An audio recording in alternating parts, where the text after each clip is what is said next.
5, 6, 7, 8, 9, 10, Keep going. 11, 12. Keep that chair still, because the camera's moving. Okay. Yes, keep it still. Should I face this way Yeah, or? just kind of look at me over Okay, here. I got you. Okay. Like I tell folks, I'm the only man that can mess this thing up. I got you. I got you. Oh, I'm the only man that can mess it up. You can't mess it up from over there. You don't get the credit for messing No, it up. Very good. That's good. Did I hear it right? Ellen Pugh, is she challenging you? Yeah, and you know, for me, the issue, she Okay, very good. and a Good. guy That's wonderful. from Woodbine area, and so really, what has happened is it's become more of a, I won't say distraction, but my niece is running for school board, and word I got was these folks were kind of encouraged to get in to keep me busy in the summer, so I couldn't help my niece as much as I want to. I can see how Right. So just enough to where I got to go out and put up signs. I got to go up and have functions instead of helping her totally. So, but it goes against the whole grain of what we talk about. I'm all for getting out people who aren't doing a decent job, but you got somebody getting bills passed, helping folks. Yeah, right. What's the end goal? Yeah, right. Absolutely. Absolutely. Absolutely. What are you gonna do that I have not done, and what are you gonna propose that I have not proposed? I like what Ludy Wallace said to me when he asked me about it. He said, not like she came to you and asked you to do something, you said no. Yeah. I could even get that if you say, you know what, I went to him and asked him to help get guns off the street, and he said no. You know what? Then I'm good with that. Right. But if you just doing it, then you know it. Yeah, I understand that. I tried working with her. It's Bill Allen, trying to get Bill Allen. She just had some far-reaching ideas that I really didn't. Yes. Yes. Some stuff you got to know what you can do. Yeah. You know, and what you can't. And fighting this criminal justice system.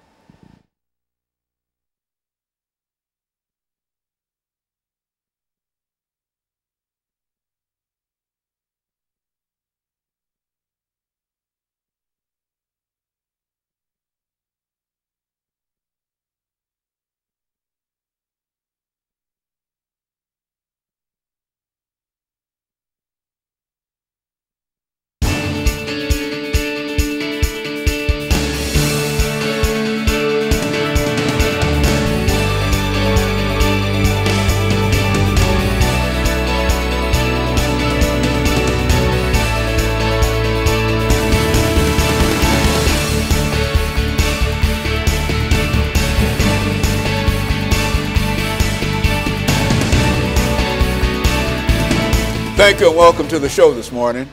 The topic this morning is the criminal justice system in Tennessee, and we're fortunate to have with us to talk about the criminal justice system in Tennessee, Pastor K. Walker and Representative Love.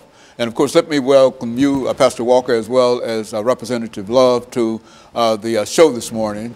And I think, Pastor, you've been with us on many, many occasions, and I think that in a real sense, you are no stranger to our audience. And I often think about this young man on the end that we had his father in that same chair a long time ago. So we know about him as well as others. But let's give our audience an opportunity to get to know the two of you.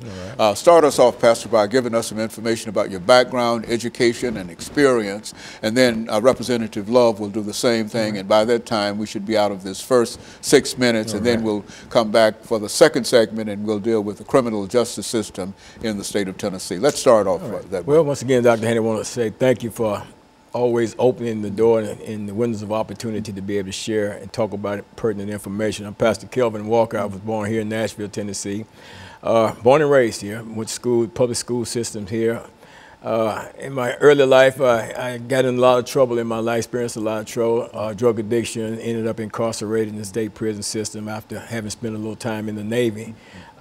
Got an GED through OIC Opportunities Industrialization Center when it was out in South Nashville on 12th Avenue South. From there, I went to Tennessee State University. I wanted to be a fashion designer, and I was strung out on drugs all that time. Even in the midst of being strung out, I had my desires and stuff like that, but the heroin addiction just got the best of me while I was actually in college, and ended up committing crimes and found myself incarcerated in the state prison system. And there I tried to pursue, even in there, some college studies until a good old President Ronald Reagan tampered with that and cut that program off for us and incarcerated.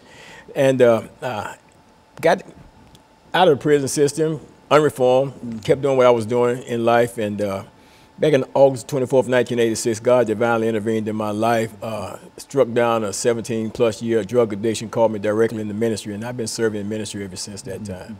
Very good. Representative Love, what about you? Your background, your education, some experiences Sure. that you had. Again, thank you, Dr. Haney, for the chance to come and address your audience. Born here in Nashville, again, like Pastor Walker, finished public school system here, graduated from Whites Creek High School, then went on to Tennessee State University and got my degree in economics and finance. So for me, it was a chance to really give back to my community, also in ministry. I've been pastoring since 1999, currently the pastor of St. Paul AME Church up on West Hamilton, and just took the opportunity to try to do some good work in the community and try to give back. I think probably my biggest influence, and that was my father, who you have known for years when he was alive, set a foundation for me to get involved in the community. And I will borrow a little bit from what Pastor Walker said. I didn't always take the straight path in life, and fortunately, I didn't have to endure some of the things of being incarcerated. But the lesson I learned was that many persons who aren't incarcerated aren't any luckier than those who were. It's just that we didn't get caught doing things that we were doing. So it should give us a better appreciation of how to help those who've gotten out of jail get back into society. You know, Pastor, when we talk about the criminal justice system in the state of Tennessee, I think we've talked about that on many occasions, but if you had to say one of the most important things that you would do if you had an opportunity to change the system, what would that be? When you say you use the number one. Well, and so the number of things that you would do. Very absolutely. Good. And so many things that could be changed, you know. For one thing, the signal that's beamed from the prison system needs to be changed, you know. And what I mean by that is we follow the individual from the crime scene through the judicial system all the way to the walls or the gates of the prison system. And from there, we don't have any more knowledge or information concerning that individual. And at the same time, a lot of these guys are in prison. They're developing themselves while they're in prison, you know, and they deserve a chance to get out and to use some of the skills and things that they've developed and some of the knowledge that they've gained and the enhancements of their own personal lives, personally rehabilitating themselves, and then give them opportunity to come out and make a difference in society and be productive members of society, you know. So that's just, you know, one of the things, you know, that I would change. There's so many other things that needs to be changed concerning the criminal justice system that that list goes on and on and on. Okay, and so what we'll do, we'll stop for our first commercial break here, and then we'll come back and we'll start with Representative Love, and we'll let him deal with it from his perspective, and then we'll have an opportunity to sort of move this on. And we'll be back with our audience following this very, very short commercial break.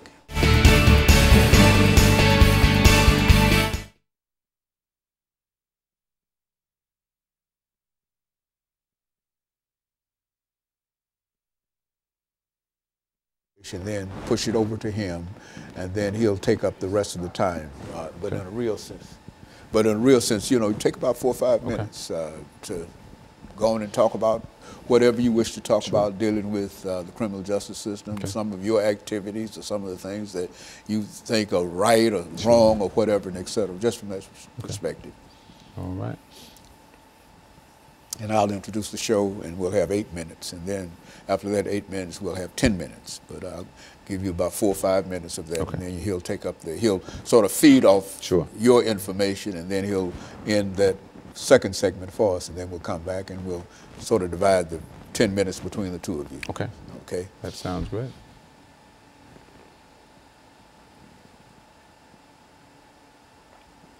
That was a terrible thing in Orlando. Yeah, it was, man. really. I tell you. Just catching it. Then the little boy. Ain't just something? Oh, snatched by an all alligator. these children. I Yeah. mean, one get eaten up by a man. gorilla. Yeah, and then man, one by an alligator. Oh, man. I'm so overprotective with my little grandkids, man. I tell you, wouldn't believe it, man. I'm you like, they almost can't have to walk. be. Yeah, they can't even walk behind me in the store, man. You got to be in my You side. can't let that happen. Yeah, That's that's right. right. They get snatched up. Yeah, absolutely, man. You know, I'm like, well, I gotta see them at all times.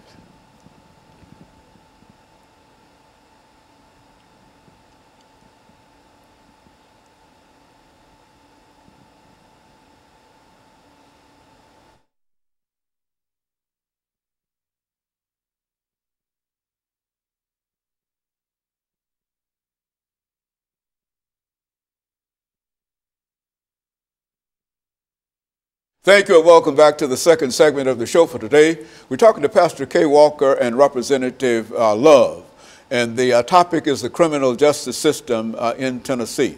Representative Love, before we had our first commercial break, we promised that we'd give you an opportunity to talk about the criminal justice system in Tennessee, whether from the your position as a representative in the Tennessee legislature or from your own personal information and et cetera. Let's talk about it from that perspective. I think much of what Pastor Walker said is true. We do a poor job of encouraging persons to pursue a career after they have spent their time in jail. Prime example is we don't provide as many educational opportunities as we do. That's why I'm grateful to say that this past legislative session, I was able to get $250,000 reoccurring in the state budget for a program called the Higher Education Initiative that specifically provides free college courses in certain prisons in Tennessee. Wow. What that does is it allows a person who meets certain requirements of behavior and sentencing to take classes for free while in prison, in the hopes that when they get out of prison, they can continue to take some classes and then get their college degree and then pursue opportunity to get back into society in a good way. We have to keep encouraging persons who have been incarcerated to do well once they get out. And the best way we can do that is to say, if while you're in prison you want to better yourself educationally, here's an opportunity for you to take these classes in the hopes, again, that when you get out, you can continue your education and then graduate and then get you a job, right, that meets your skill set you developed in the classroom in prison. And I think that that's a program that, in a real sense, that should go a long way. Should it not, Pastor, in terms of doing things? Absolutely. I recall when I was incarcerated, I was able to take college courses from Trevecca East Campus Prison Program, and at the same time, I was also able to use my GI Bill. You know, and I was able to get a Pell Grant and all that kind of stuff like that. Use my GI Bill and everything, and that means I was being able to take college courses and also receive money from the government, from the VA, which I earned by being in the military service, honorably discharged and everything from the United States Navy. And like I say, our good old President Ronald Reagan, he did something back there, and those programs ceased to exist within the system. But to hear Representative Love speak concerning, you know, passing legislation to get those things going with the monies, recurring monies coming in to do that, that's awesome. That's wonderful, because, you know, it's a lot of guys in there, Dr. Haney, that will avail themselves to that, you know, because it's a wonderful thing, and they're looking for stuff like that, because there's not a whole lot of rehabilitation that goes on in the prison system that's provided by the state. So to have something like this in place, you know, it's awesome. But before we get too far in the show, I need to say this concerning Representative Love. I met him back during the flood, when the flood took place. 2010, when the flood hit Nashville. I was attached at that time to another church, pastoring one of their locations. And when the flood hit, you know, we didn't do anything. And Pastor Love, man, they was on the ground out there, man. I was coming all the way from Antioch to Bordeaux, you know, bringing stuff down there, and they was on the ground, man. He was out there actively, man, involved, engaged in that community. And I've been impressed, you know, with him ever since. And now that he stepped out and pretty much followed in his father's footsteps and got into the legislature, and now not only is there, you know, but actually doing something, you know, 'cause he's the kind of guy that's, you know, put the boots on the ground and make things happen, and to hear about the legislation that he's passing, and then some of the other things that, you know, I'm sure he'll talk about as well. You know, I'm just impressed, you know, and you know, just to, you know, say publicly here, you know, that, you know, this if anybody in the state legislature deserve our vote, he's the guy that deserves it, and we need to support him 100% because he's supporting us 100%. You know. You know, I think Representative Love, since we're talking about serving and that we're in the political season now and et cetera, what would you say to a large number of people? I think we're in a situation where in some of our local areas we have only 7, 8, 10% of the people participating in the suffrage. What would you say to young people what would you say to people this morning about the importance of participating in politics and what it really means from your perspective being in the state legislature? Okay, let me say to Pastor Walker, thank you for those kind words. Much of what I do is because my father made it very clear for me to understand that I had no choice but to be engaged in the process because the process shapes everything in our life.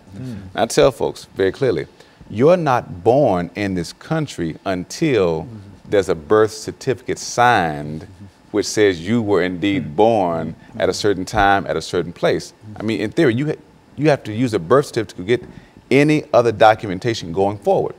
And you're not dead until you get a death certificate. Let you die and your family try to access your bank account or insurance and there's no death certificate. They can't do it, right? So in that vein, you must be involved in the process, which means our kids must involve themselves in voting. They must look at candidates and look at what the candidates offer, what promises they make. And then if you're not satisfied with the particular candidate, you have the opportunity to vote them out.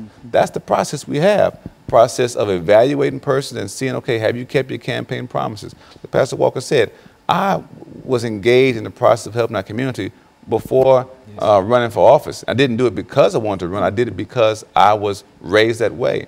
Told oftentimes by my father, apple trees don't produce apples because they want to prove they're an apple tree.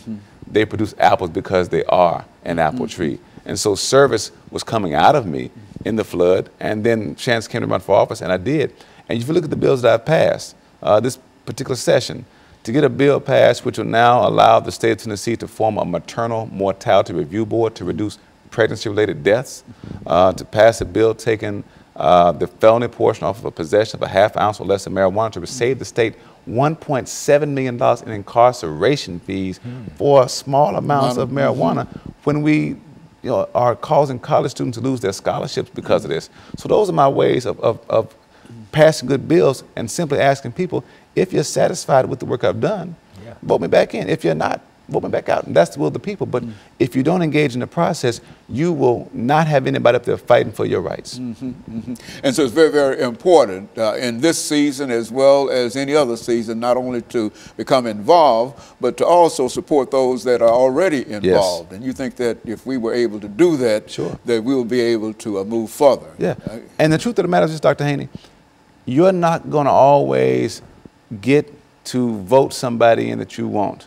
You may vote and they may lose. I lost my first 3 elections. But you eventually made it through. Because I didn't give up. Okay, and so what we're going to do, we're going to take our second commercial break, and we'll be back with our audience following this very, very short commercial break.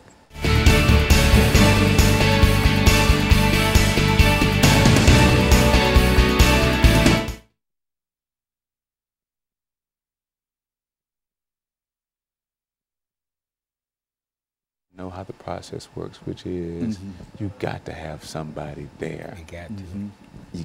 If you don't, you get left out.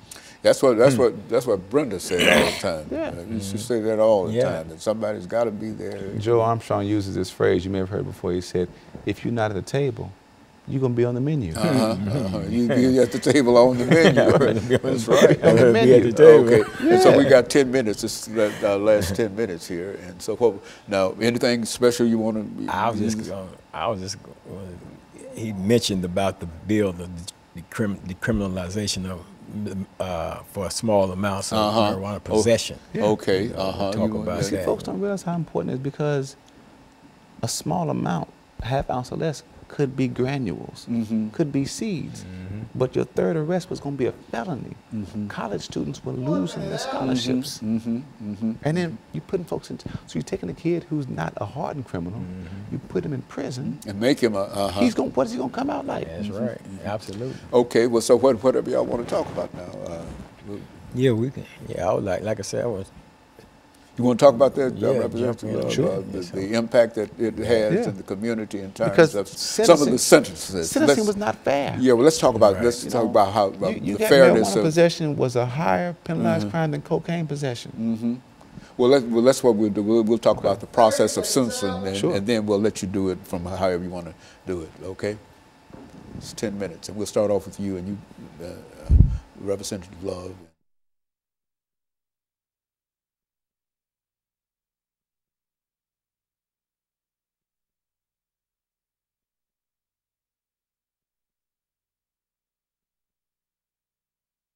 Thank you and welcome to the final segment of the show for today. We're talking to Pastor Walker and Representative Love in reference to the criminal justice system in the state of Tennessee.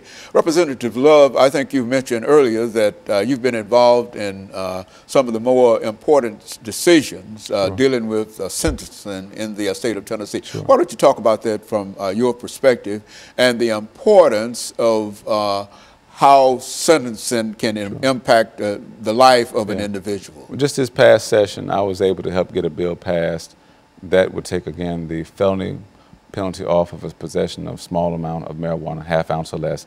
Also, I was able to get legislation passed that would increase the value of property stolen to be expunged off your record. The amount stopped at around $900. The governor was going to increase the amount to $2,500 for an E-class felony, but there was no provision to have that amount also expunged. So one of the bills I had passed was to increase E-class felony expungements to $2,500 because the bill had not been changed since 1989. So we were going up on 1989 standards in 2016. The value of things has increased. So we didn't want people to have to be penalized when they get out of prison, right? And not have those records expunged. Secondly, persons were getting arrested and were having their cases dismissed because maybe a mistaken identity or something else happened. But those arrest records were staying on their backgrounds. So you had folks who were not found guilty of anything who were still having these arrest records on their background. We were able to put a provision in which would now require our general sessions judges to ask you on the spot if your case is dismissed, if you want to have your record expunged right there. Last year we discovered that about 128,000 people in Nashville alone still had arrest records going back 10 years. And without any, and that arrest record would have some impact upon them whenever they went out to get a job or whatever. Because you apply for a job or a home loan and you're not someone who has served time in jail, so you're not thinking you have an arrest record. So when asked is there anything in your background, you say, well, no, of course not. Then they run a background check and see this arrest record. They say, well, hold on. You were arrested back in 2012. Yeah, but that case was dismissed. Well, right here it says it's still in the books. So we want to allow folks to have the chance to keep on with their life without these arrest records being on the background. And you know, Pastor, when we talk about the criminal justice system in Tennessee, I think that for a long time you've talked about recidivism, you know, about how people would go and serve. Let's mention that too, because I think that's very, very important. Well, you know, when you're talking about the recidivism rate, a lot of times in those situations, over 50% of the people that reoffend or that are reincarcerated, let me put it like that, are going back on technical violations. The majority of them go back on technical violations. You know, they may not have gotten a job, or they may have moved without notifying their parole officer or something like that. You know, technical violation, they have to go back in the system, and they have to meet the board again and go through that whole process all over again. So, but the signal that's being sent is that those people that are going back, that the majority of those people are going back, they're going back with new crimes, and they're not. You know, some of them do go back with new crimes, but the majority of the people that do go back into the prison system, they go back on technical violations. You know, and that's something else that needs to be looked at. You know, people need to understand. In other words, they need to understand that. Another thing I would like to see in terms of some legislation that could be introduced and possibly passed is that, you know, when an individual has been charged with a crime, you know, committed a crime, and let me say this: when I got charged with my crimes and when I committed my crime, got charged with my crime, went through the judicial system and was incarcerated, I was guilty. I did it. You know what I'm saying? And no doubt about it, I did it.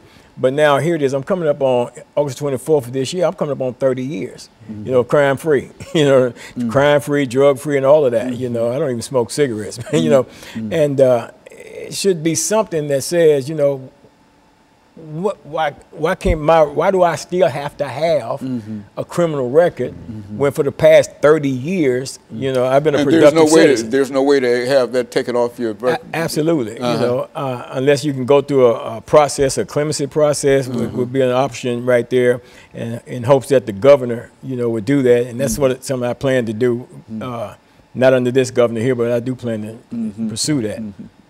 And so, Representative Love, when you look at incarceration, I think that the president has done quite a bit in terms of trying to deal with overcrowded and et cetera, et cetera. What about the state of Tennessee? Do we need to do anything? We do. Let's talk about what we do. And I would say we also need to take a page from the state of Virginia, where the governor just exonerated about 200,000 people to give them a chance to get their voting rights restored.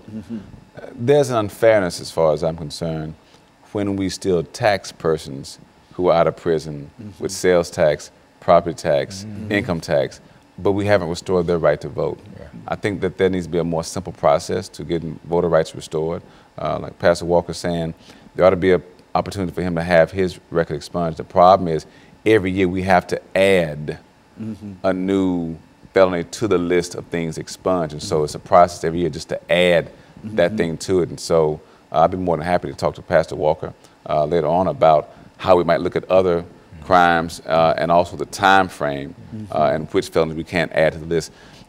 I believe that there should be a place in our society where people who have demonstrated that they are rehabilitated and living a better life than the one that they lived prior to going to prison, that they should be encouraged again to do what is right. Otherwise, one would ask the question, you know, why should I continue to do what's right when you're going to still treat me like I'm a criminal, still treat me like I'm in prison? You're going to restrict where I can live, restrict where I can work, restrict my right to vote. Those things should not be consistent with the country that we live in, which talks about giving every one man, one vote, no taxation without representation. Those are fundamental principles on which this country was founded. And we got to go back to, if we say we want to take our country back, let's take our country back to the place where we give folks the right to vote and don't penalize them because they're not homeowners. And go back to that place. We need to get to a place where even those who may be homeless should still be the right to vote because they're still engaged in the process of buying items and paying taxes on them. They still need representation. So we got to get beyond this place of restricting the right to vote. We should encourage more folks to engage in the process. And I think that's been one of the activities that many southern state legislatures have been involved in, trying to reduce the number of individuals that are able to vote. We restrict college students in Tennessee who don't have a Tennessee identification, a Tennessee driver's license. They can't vote in Tennessee. Even if you have a driver's license from the state in which you live, let's say you live in Michigan. If you have a driver's license from Michigan and you're enrolled in MTSU, Vanderbilt, Tennessee State, Belmont, wherever, you can't vote unless you have a Tennessee driver's license. And a large number of folks, I would imagine, will be faced with that in the upcoming election. Is that right? And so what we're saying really is we don't think that your identification from your home state that's part of the United States is good enough for us here to say that is who you are. Well, I think that that has been really something to, reduce the number of people who, that seems to be something that... voter suppression is what we call it. Something that the state of Tennessee has been involved in. I hate to say it like that, and especially hate to say it to you, but it does appear to be that that's one of the things that the legislature seems to be more interested in, and then getting folks to come out and participate. It's more there's more interest to keep them from participating. Yeah. So, is that true of Sure. what you're doing up there? Putting obstacles in the path of voting, for me, is un-American. All right, and the statement was made about it said we want to reduce voter fraud. There have not been instances where college students in high numbers have illegally voted. It's just that the vote of college students oftentimes favors one party over another one, and so those who in power chose to restrict the right of college students to vote.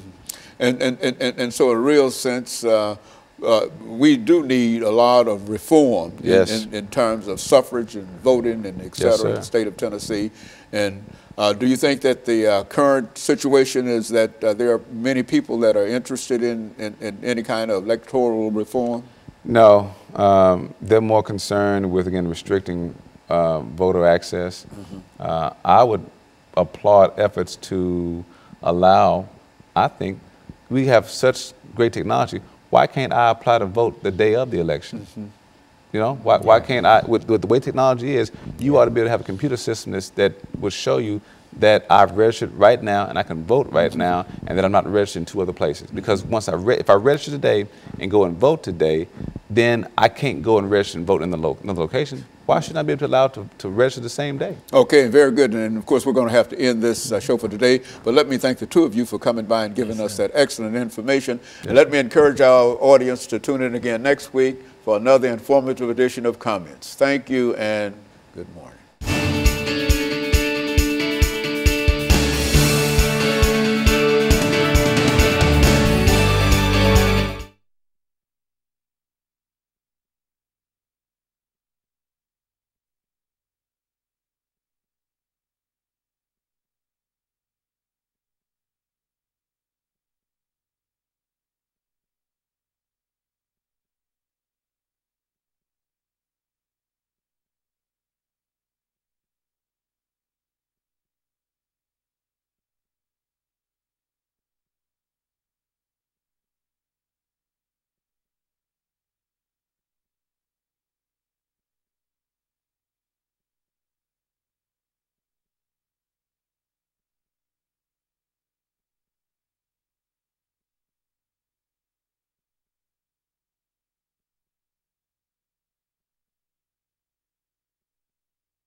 Okay. There you go. Just tuck this up under a little bit. There you go. All right. Yeah, I thought we might begin by talking about the meaning and significance of his election, and then go into a discussion of his achievements, and then talk about what might be his legacy. That sounds good. Yeah. Because he's in the final months of his presidency now. Yeah, we need that. Mm-hmm. Somebody to sort of summarize him. Yes. Exactly. Yeah. Because he's concerned now too about his legacy. Yes, he is. That's why he's out there Trying for Hillary. Yeah. He knows that that if he's not diligent about that, much of what he's achieved. That's right. Mm-hmm. Oh no. Mm-hmm. Oh man.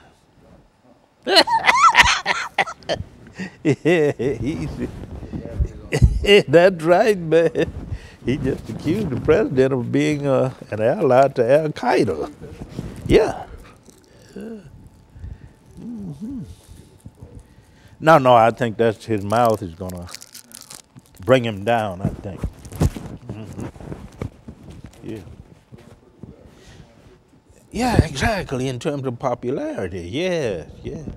Mm-hmm.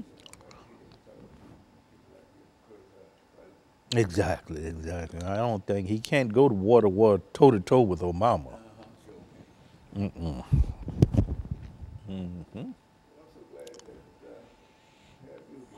Oh man, it's great to be here. I went online and I saw I pulled up what you had put the conversation we had about my book. Oh yeah. I typed in behind the public veil and boom, up it came. Mm-hmm. Stand by. Sorry. All right. Why are you speaking to me? Why you telling me to stand by? It's not. I don't even know what you want to say. All right. I was wondering, yeah. That Sorry, was not he gave me the wrong standby. Okay. I was wondering. But we're ready. We're ready whenever you get ready. What was the conversation about here about you and what's his name? Love Yeah, and the criminal justice system. oh, I see. He was talking about some of his activities in reference to trying to help individuals. Yeah, I see. Brenda Gilmore was supposed to be with us as part of that show. But she didn't make No, it. she did. I think she's out in Denver, Colorado. Oh, okay. Yeah, she's become quite active in the political sphere. Yeah. Mm-hmm. She was at Vanderbilt when I was there. Oh, yeah? Mm-hmm. In postal service, as I recall. But she's made quite a name for herself. Yeah. Mm-hmm. Mm-hmm. We've had all of them on the show several. Have you?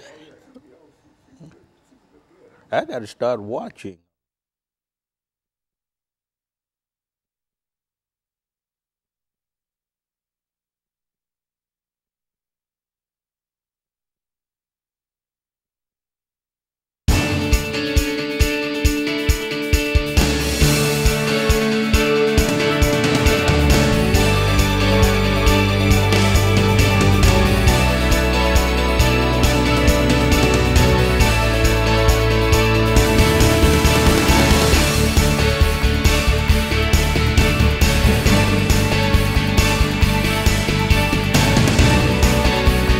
Thank you and welcome to the show this morning.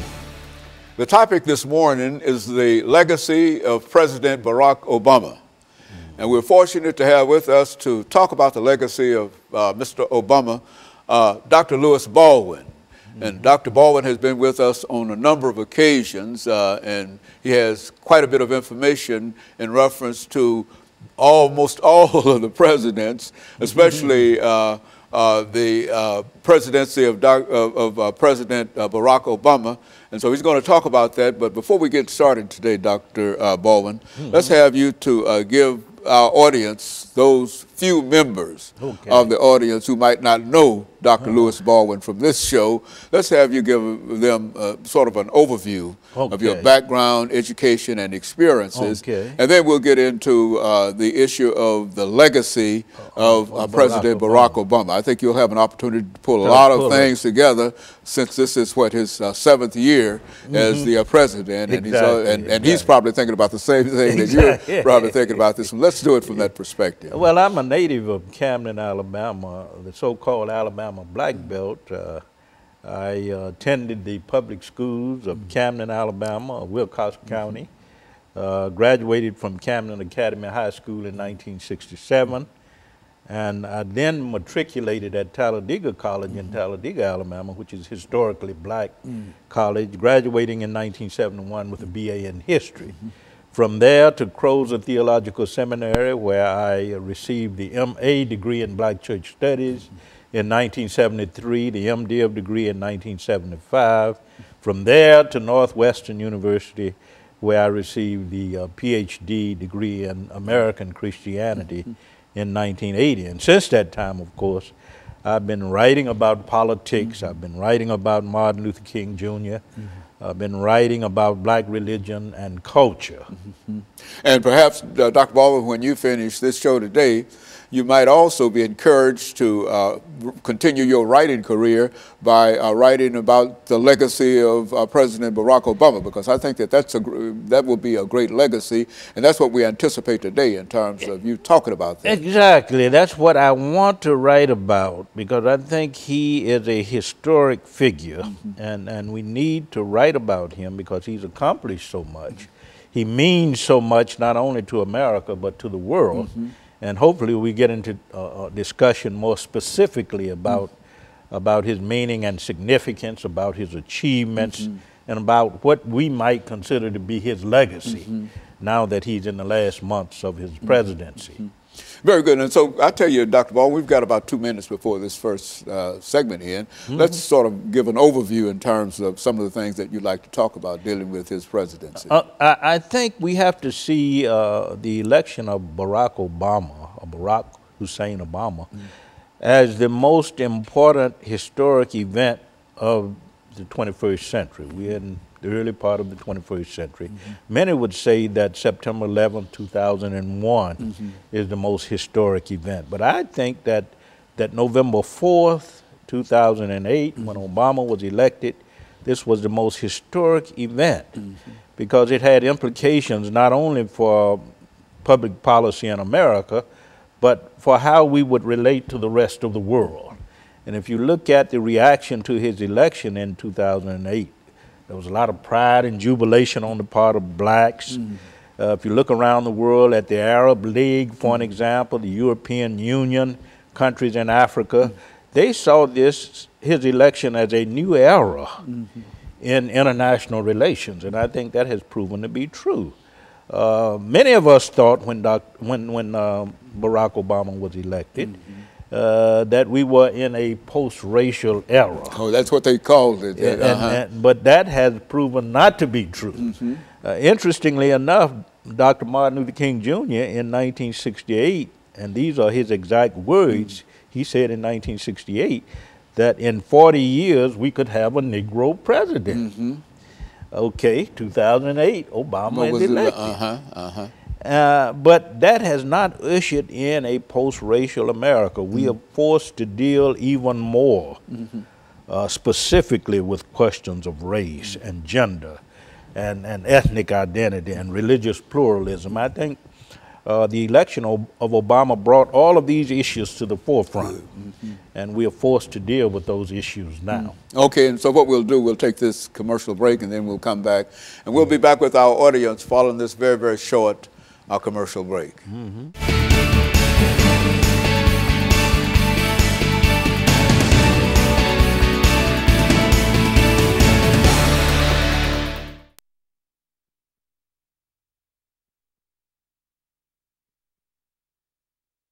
Seconds too soon. Good, there you go. Now this is an 8-minute segment. Okay. This is his achievements. Yeah, that's good. That's good to have all of those in one spot. Yes, Yeah. exactly. So what did Obama do? Well, he did. That's what I like to hear. Yeah, yes. Yeah. How's the weather out there? Is it still? Oh man, it's hot out there. Yeah, that's what I figured. I wanted to go fishing, but I'm not going to be able to do that this Are evening. you a fisherman? Oh man, Oh no. do a lot of fishing. Man. Oh yeah, you do. Marlbone Lake, Old Hickory Lake. Oh yeah. Yeah. Old Hickory Dam. Do you ever catch anything? Oh yeah. A lot of cat and brim and Oh yeah. bass. Yeah. Uh-huh. So you're a real fisherman. Crappie. Uh-huh. Oh, absolutely. Oh man, I know my experience with fishing was going out way out in the woods with my uncle. I see. And he decided that he will not leave until he used all the baits. And then he's up there on that end fishing, and I'm on this end throwing in the baits. I see. So I was ready to go, yeah. But yeah, I used to go out and I used to stay all day long, go early in the morning, come back late at night. And come in late at night. Late at night. That's right. I go up to Marlbone Lake in Ashland City. It's sort of up in the mountains, and deer will come stand right by you. Of course, there are a lot of snakes up 30 there. seconds. This is the second segment, right?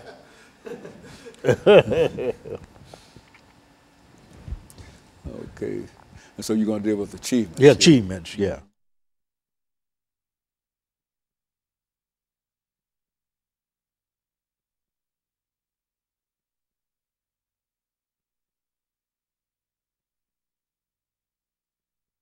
Thank you and welcome back to the second segment of the show for today. We're talking to Dr. Lewis Baldwin from Vanderbilt University, and the topic is the legacy of President Barack Obama. Now, Dr. Baldwin, before we had our first commercial break, I think we promised that we'll give you an opportunity to talk about President Obama from the position of some of his achievements during his presidency. Exactly. Let's talk about I it from mentioned that perspective. earlier that the election of Obama was probably the most historic event in this 21st century. We are early into this century. But right after he was elected in 2009, he signed the Lilly Ledbetter Fair Pay Act, which of course guaranteed the right of women to sue for pay equity. So right off the bat, from the beginning of his tenure as president, he made a move that improved the position and the status of women in our society. In 2010, of course, he came up with the Affordable Health Care, Affordable Care Act, Obamacare, as we call it, Obamacare. which was designed to provide low-cost, affordable, quality health care for all Americans. So he moved us along the course of universal health care. And you know from our previous conversations that Dr. King had always said, Martin Luther King Jr., that in order to become the true expression of the American dream, we had to provide universal health care for all people. And Obama made that move with the Affordable Care Act. And of course, later, of course, he came up with the Iran nuclear deal, which was designed to prevent Iran from coming up with a nuclear weapon. Comprehensive investigations, inspections to make sure that Iran did not have a nuclear weapon. And recently, of course, he's done a lot in terms of reestablishing diplomatic relations with Cuba. Him and his wife in March of this year went to Cuba, and he made it clear that he's interested in engaging and empowering the Cuban people, moving them toward democracy, toward prosperity, toward a stable nation. So he's made contributions in that area as well in terms of the LGBT community. As you well know, a lot is being said now about the LGBT community. President Obama passed a number of pieces of legislation to prevent hate crimes. Okay, good. Not only on the basis of race, but on the basis of gender and sex orientation. He repealed the Don't Ask, Don't Tell legislation. So he's been active in that regard as well. He's done a lot in terms of advancing the freedoms of not only black people, but LGBT people, Muslim people, people of other racial and ethnic backgrounds. I think he's done more than any other president in my lifetime to advance the freedoms of various peoples in our society, ethnic groups, racial groups, religious groups, etc. And so in a real sense, his administration has been one that moved America forward in a real sense. Toward the realization of the American dream. And I think he's often said that he's a product of the legacy of Martin Luther King Jr. And I think he stood squarely in that legacy in terms of promoting civil liberties and the rights of all peoples, irrespective of race, ethnic background, gender, religious orientation. He's been about advancing the freedoms and the civil liberties of people. You know, I'm glad you said that, Dr. Duvall, because when you look at what is going on around the world today, you find that there is still a great need in terms of having a person with the sensitivity of a Barack Obama in the White House. And so while he might be leaving, we can still look at some of the things that he was able to accomplish and recognize that there's quite a bit to build on. Exactly, not only on the domestic level, but on the global level.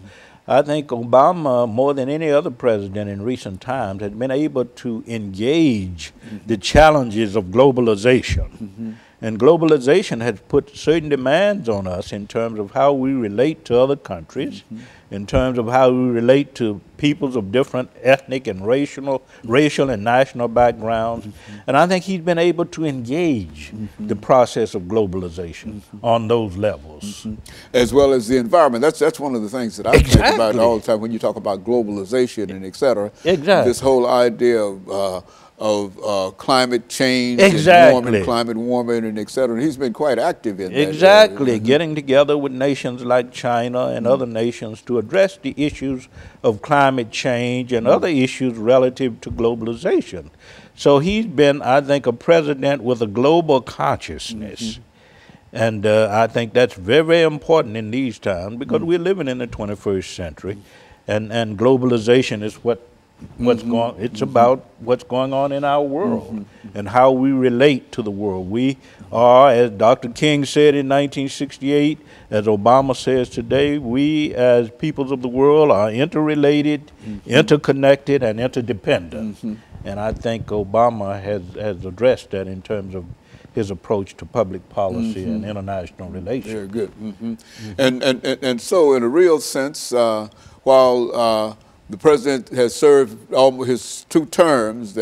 What do you see as some of the things that might be left? What about voting? See, that's I think he has addressed to some extent voting rights. We know that the efforts to restrict voting, voter suppression on the part of many of the southern states especially, Obama has sought to address that issue primarily through his Attorney General, Loretta Lynch, and before Loretta Lynch, of course, the other Attorney General whose name Holder,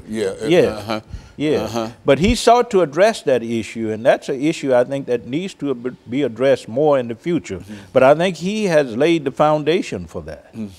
And he's very much concerned about maintaining the one person, one vote model, which is essential to our democracy, and I think his legacy will be carried on with the next president, hopefully, if that president is a Democratic president, then that legacy will continue. But if not, there might not be a legacy. But I'm optimistic, and I think the country is optimistic in reference to that. So what we're going to do, we're going to take this second commercial break, and we'll be back with our audience following this very, very short commercial break.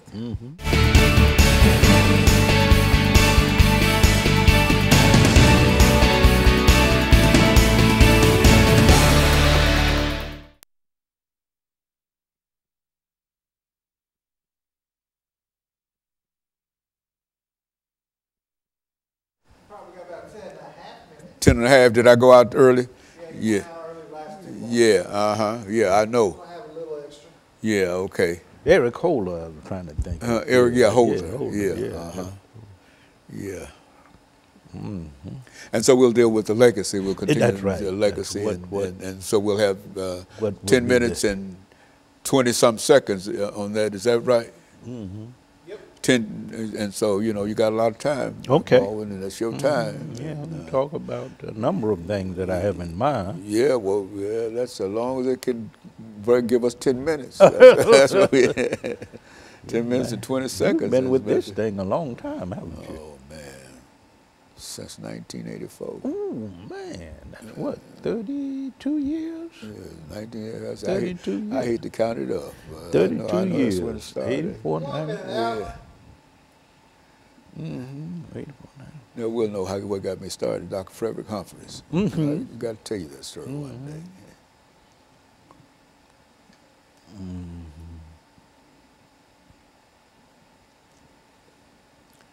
Yes.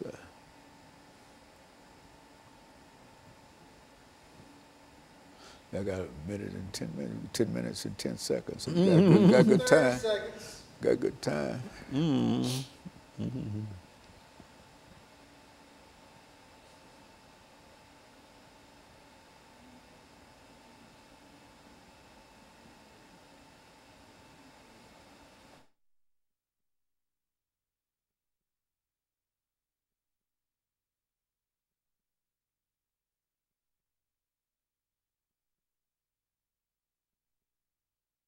Thank you and welcome back to the final segment of the show for today. We're talking to Dr. Lewis Baldwin, and the topic is the legacy of President Barack Obama. Okay, Dr. Baldwin, let's see if we can pick up during this last segment to deal in a real sense with the legacy, his legacy. What did he leave and what will he leave behind over the next 10 minutes? Yeah, I think that legacy can be evaluated on a national level and on an international level. President Obama has really contributed to the advancement of the realization of the American dream as it relates to all people. He's been very active in terms of the advancement of women's rights, the rights of LGBT people, in terms of the rights of African Americans, Latino Americans, Muslim Americans. I think his legacy has to involve not only educating us more and promoting, in terms of his public policies, respect for all people. Recently, he's had a lot to say about religious pluralism. We live in a religiously pluralistic society, and we need to take that into account in terms of our respect for people who are not Christian, Muslims, etc. I think another part of his legacy has to do with his respect for constitutional rights and the rule of law in our society. He's had a lot to say about the values that contribute to our sense of American exceptionalism. Good. We are an exceptional nation because we respect people of different racial, ethnic, and religious backgrounds, national backgrounds. I think one day, and this is my prediction, that we will have a monument to his memory, to his legacy, on the National Mall in Washington, D.C. You think he'll make it to the National? I think he'll make it there. He'll be the second one there with Dr. King. Dr. King and FDR and Thomas Jefferson, Abraham Lincoln. I predict that one day that will happen because more than any other president in my lifetime and perhaps in history, he has advanced this idea of American people as one. A united United States, the United States as a beloved community. I think he has advanced that more than any other president. And he's very concerned not only about issues of racial justice, but environmental justice, as you pointed out, economic justice, political enfranchisement of the disenfranchised. He's concerned about how America is perceived abroad and how we relate to the nations of the world. So I think he has been a global president, and I think that will be recognized by future generations with a monument on the National Mall. Remember, I predicted Yeah, well, he's still a young man. Yeah, he's still a young man. He's in his early 50s, and I think he will prove also, I should say, to be a force in the Democratic Party in the future. I don't think his impact will end with his tenure as president. I think after his tenure is over in January of next year, 2017, he will become a force in the Democratic Party and will be very active in terms of future elections. You know, I think that's the impression I get, you know, when you see what he's doing now and some of the things that he's saying. And even some of his activities surrounding this political season. That it means that he's here to stay. He's here to stay, and I think he will probably be the most prominent figure in the Democratic Party. He and people like Bill Clinton, of course, I think will figure prominently in the future direction of the party, and will have much to say about public policy, how the party approaches its platform and its public policy concerns, and also the question of international relations. And so in a real sense, he has a real legacy. And I think you said that about Dr. King, that something that he left behind that people can really depend on. Yes, I would describe him as a transformative figure. He's had this impact in terms of transforming much of life in America and transforming what is, of course, our relation to other nations around the world.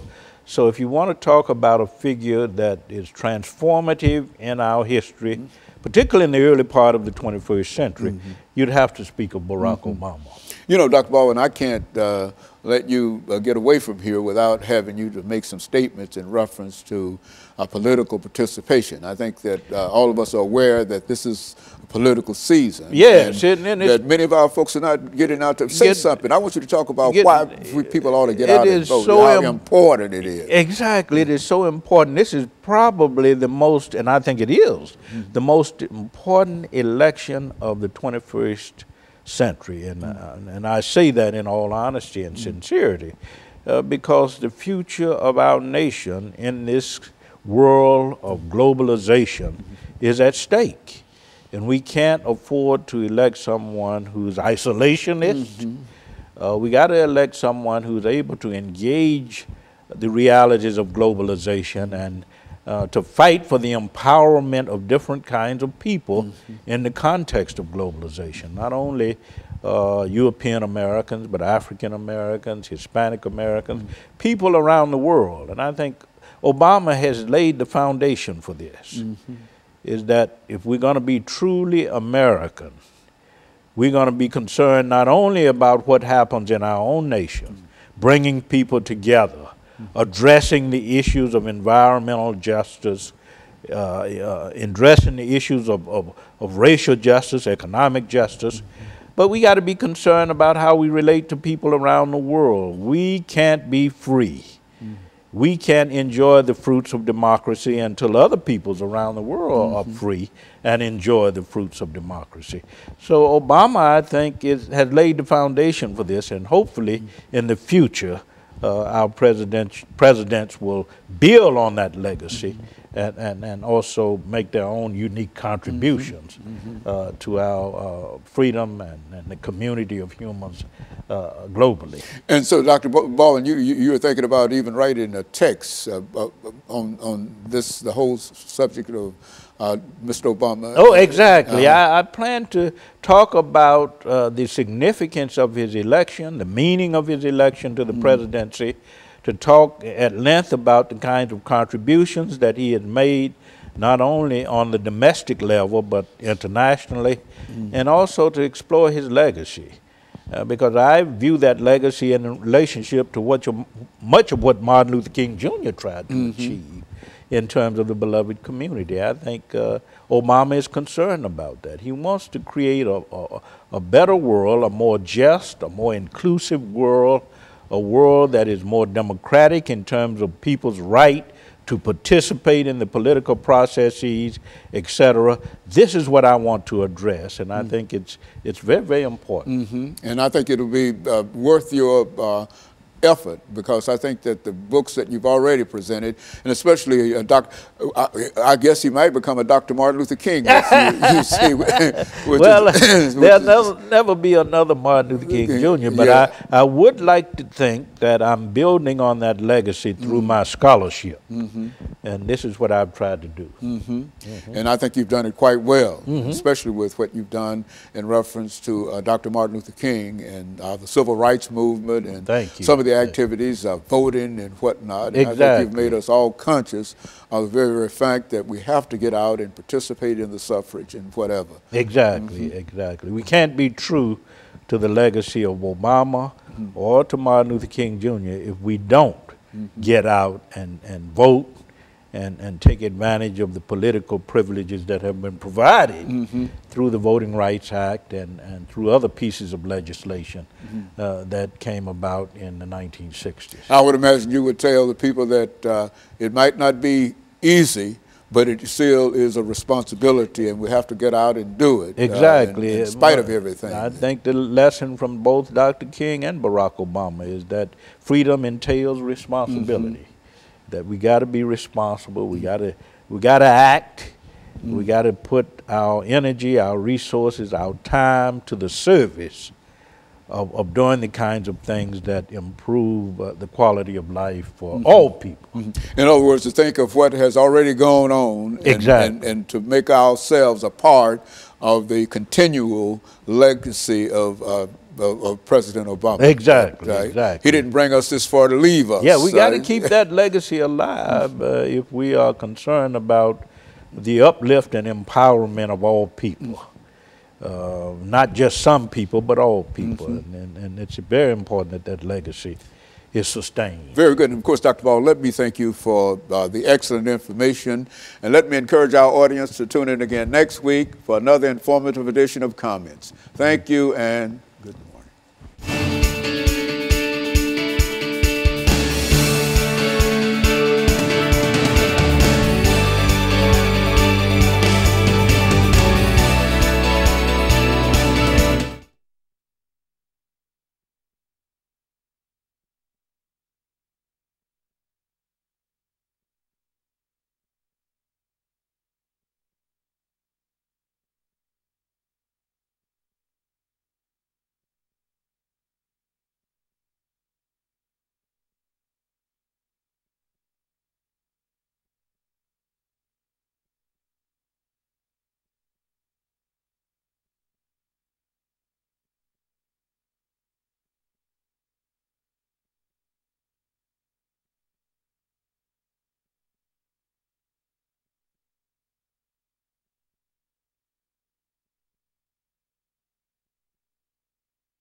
pharmacy, asked the lady about it, and and anytime you look at it, it looks awful, but it actually started looking a lot better than how it was, and I resisted scratching it, although that's hard to do.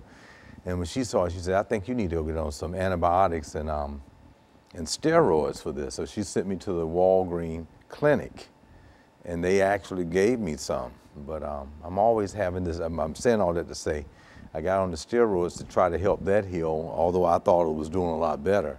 But I have a hip problem and knee and joint problems sometimes, and those steroids really have relieved a lot of pain. You know, and I've been able to do some things that I hadn't been able to do in a long time. So I've been a very unique comfort level just because I was on that for another reason. All right, Dr. Sam. Hello, Dr. Haney. Remember one summer, I had like some kind of hive or something. Yeah. They put me on steroids. Yeah. All kinds of stuff. I don't know, but the stuff made me feel so weak. Oh, y'all did I it? couldn't even wake up. Wow. Get out of bed. Yeah. Okay, Good to Doc. see you. All righty. Good seeing you. So I know you wouldn't remember, I saw one of your students yesterday from a long time ago. Oh, yeah? Yeah, her name is Larisha. You probably wouldn't remember. I know you had so many. Larisha. Larisha. She's from here, but She's from Nashville. yeah, she's from Now, how Nashville. did you see? I mean, I don't know. Out the blue, two of them, when they were my students, they called and said, "Hey, let's meet at the Y and do a workout. When can we work out?" Okay. So I met them down. I just mentioned, I said, "Yeah, I want to be on a program tomorrow." Dr. Haney. Dr. Haney?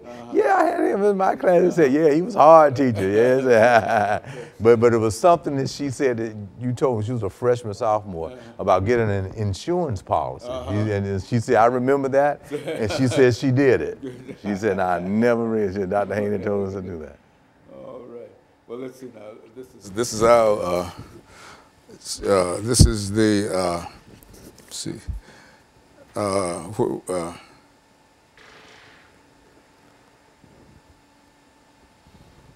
Mass communications and personal human development. Mass is that the impact. Impact of mass communication on personal human. Yeah. Personality and human development. Okay, yeah, that's I sort of got that down in. Yeah, it seemed like your granddaughter touched on some of that this morning too. Impact of mass communications on personal and human development. Okay, very good. And you ready to deal with that? I'm ready. Okay, very good. This is the last show. I know your granddaughter's happy. I've been in for 5 shows.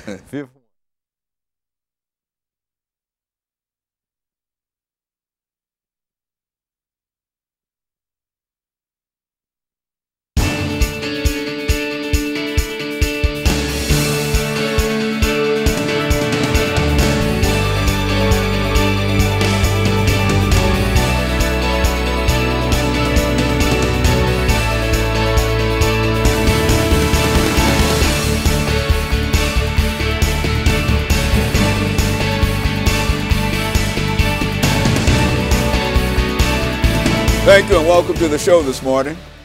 The topic this morning is the impact of mass communications on personal and human development.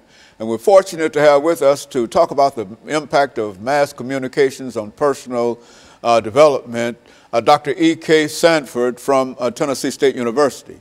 And of course, Dr. Sanford, let me welcome you to the show this morning. And I think our audience will know you because you've been with us on so many, many occasions.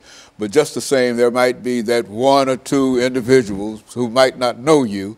And so let's take this opportunity to give you an opportunity to give us some information in reference to your background, your experiences, and some of the things that you found to be important in your life.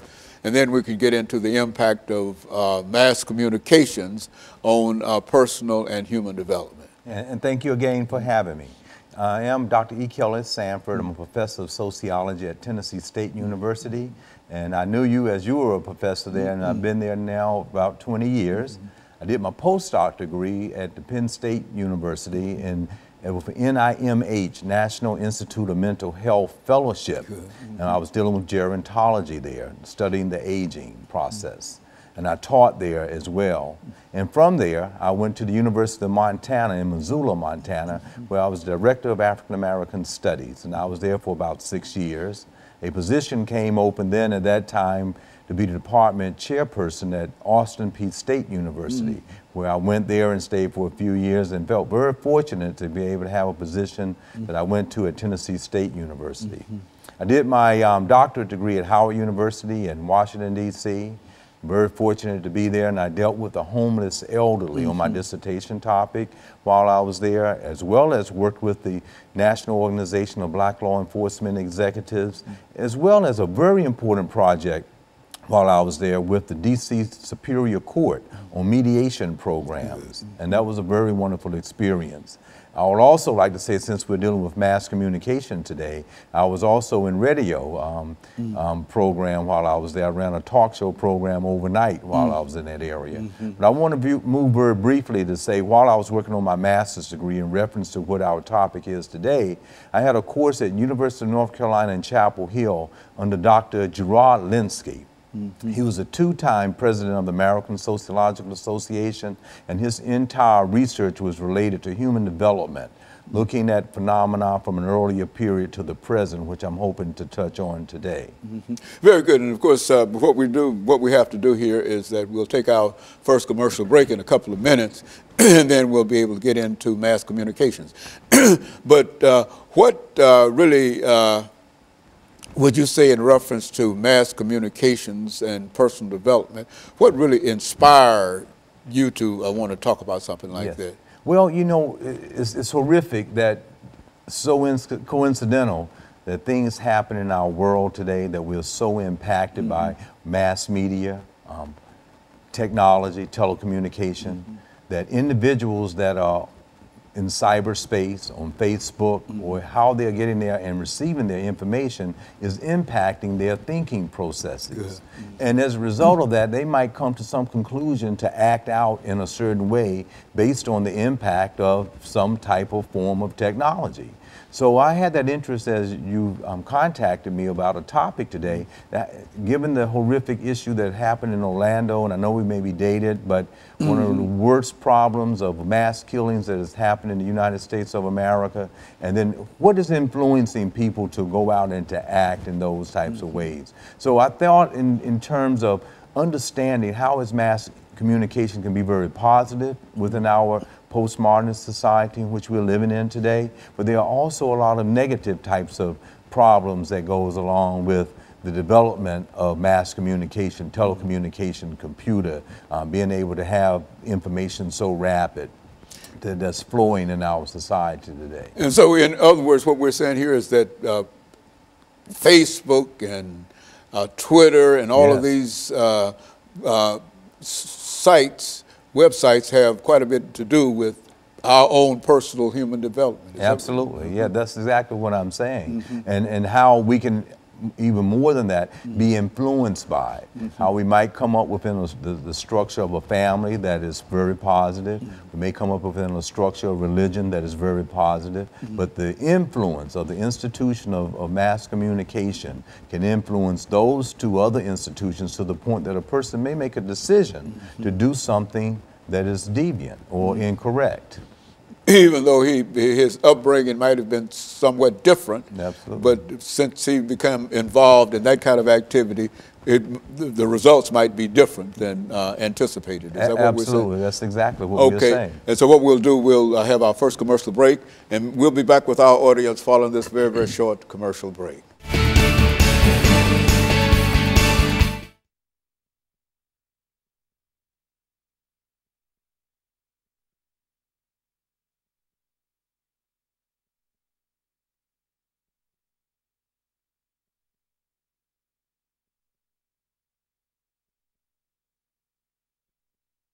Yeah.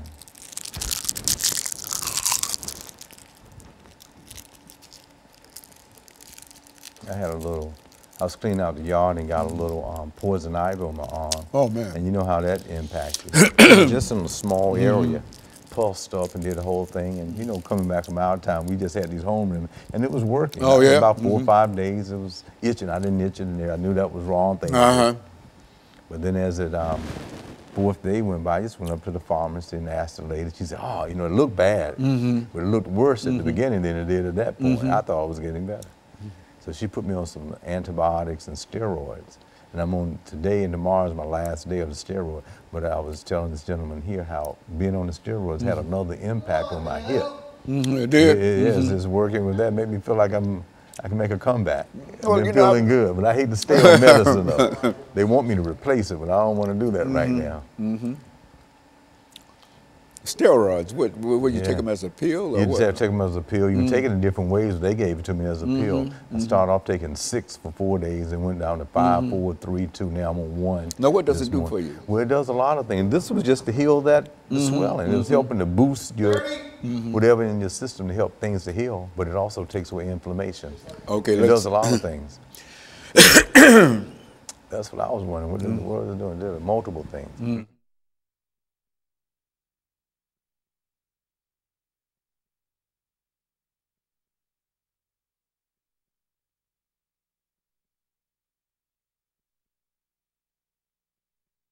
Thank you and welcome back to the second segment of the show for today.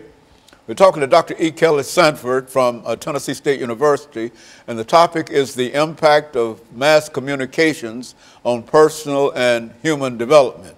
Now, Doctor, let's see if we can pick up during this second segment on some of the ideas dealing with the impact of mass communications on social and, on political and personal and human development. I'll get it right. Yeah, go on. Let's see. Well, that's quite right. Yes, what I would like to be able to try to contextualize it is to say that we live in a society that is basically made up of 10 basic institutions, and on this show I mentioned them before. So the 10th one is we have moved from pre-industrial to post-industrial to a postmodernist age into this highly telecommunication society right now. So things are just different even in our lifetime. And as a result of that, there's been some impact on all of us that have experienced that development from one period to the next period. And as a result of that development, how has that impacted us and our personalities? How has it impacted our needs? How do we feel if we don't have our cell phones with us? All right. How do you feel when you're on Facebook or on Twitter, as you mentioned earlier? If you can't get on that all the time. And That's right. Yeah, you feel. If you get a sense that, oh, where's my cell phone, you feel lost. Or you might make a decision to go back home and get it versus being on time for wherever you have to go. So how has just mass communication, development of telecommunication impacted our personalities? Another little behavioral difference, if you think about how laws have had to change, an institution of the law. Prior to cell phones, there was no such thing as texting. Now that we are doing that, how has mass communication made a person feel that is driving in a car, that feels a buzz, that they need to respond to it? And when they're responding to it, then we've had a number of deaths based on people driving and texting. So now laws are coming, making it illegal not to text and drive, or warning signs posted not to text and drive. So I'm saying that just to say some little elementary behavioral change just because of the development of mass communication, telecommunication. So when we look at other impacts, say from a child's point of view, to what degree will families be very much involved in child development from the sensory motor stage, from birth to age 2, just in human interaction versus telecommunication? What would be the impact of a group that is spending time reading with all of the senses of the child and helping them to develop, to grow, to develop, to go into kindergarten, versus where we're living in a telecommunication society? They are very much involved with them, but they are letting them watch videos. They hand them the telephone, the video, and they are playing with it. And they're getting that type of stimulation versus a human interaction as we would have had when we were growing up. Now, we can look at this when we mentioned in the topic, the development of human societies. If we go to another country, as our President of the United States visited Cuba very recently, you will see people over there walking around, socially interacting, and since they do not have the telecommunication system that we have here in this highly industrialized competitive environment and market that we live here in America, you see much more human interaction. You probably will not find some of the same symptoms that we will have because they don't have that. So those are some of the positive things about not having access to it. While indeed we have it, and there are a lot of negative things that come from it. It creates a lot of problems because of our ability to deal with some of these things. Is that what you're saying? Absolutely. From the classroom to human development and also societies. So I'm looking at this issue that we have when we look at some of the issues and concerns and problems that we have in society. Of course, telecommunication is here to stay. It is fastly growing. You know, when you learn one thing is already outdated and the new one is already out. They're developing right now something new. But what is the impact of that on personality development, our need, being at the table for dinner with a family? Will everyone have their phones out? Or do they miss the whole communication and interaction between each other? How has that impacted us? Now, when we've had earlier shows and talked about deviant behavior, how has something like that taken a person that's by themselves and they are following some other type of a deviant type of communication on Facebook, Twitter, or Instagram, or whatever they are doing, and they are being influenced by that. They are changing their patterns of behaviors to do deviant things that will not follow the rules and regulations of the law, and they will go out and act on it. So this is impacting us in a certain way. So while there are some positive things about it, of course, it's here to stay, and it's going to even develop to a higher degree, and we don't even know where it's going. So there are some positive things about it, but we also have to be very concerned about some of the negative things about it as well. You know, I was thinking, Dr. Sanford, that in view of what happened in Orlando recently, would you say that the mass communications, our ability to communicate and et cetera, had something to do with this one way or the other? And if so, from a sociological point of view, how would you evaluate that? Absolutely, because we do live in a nation of laws, and our institutions are supposed to guide our behaviors. There are certain rules and regulations and laws. However, given mass communication, telecommunication, how can a person then go online, place in an order for something? There are certain minimal balances of checks and balances, and then that person can then receive whatever they have ordered very rapidly. So if you look at this particular circumstance, with anything that someone wants, they can go out there and they can get some feedback on it very quickly. And then they can go and act on it because we have advanced and everything has become so quick and rapid. So it has indeed had a negative impact on our society with criminal behavior. And so many people are buying into social media and whatever. As a matter of fact, it's almost unusual for a person not to be involved in social media one way or the other. Is that what Absolutely, it is. And we're all involved. I think the question becomes to what degree are we involved? We're already at a high level, and then others are at an even higher level. So when we look at this incident of the Orlando or any other setting that comes up where people are involved in deviant behavior, even in other countries, many instances, they are not talking to the person directly and being influenced by them, by being a part of that group. They are just through cyberspace communicating with them, watching it on the Facebook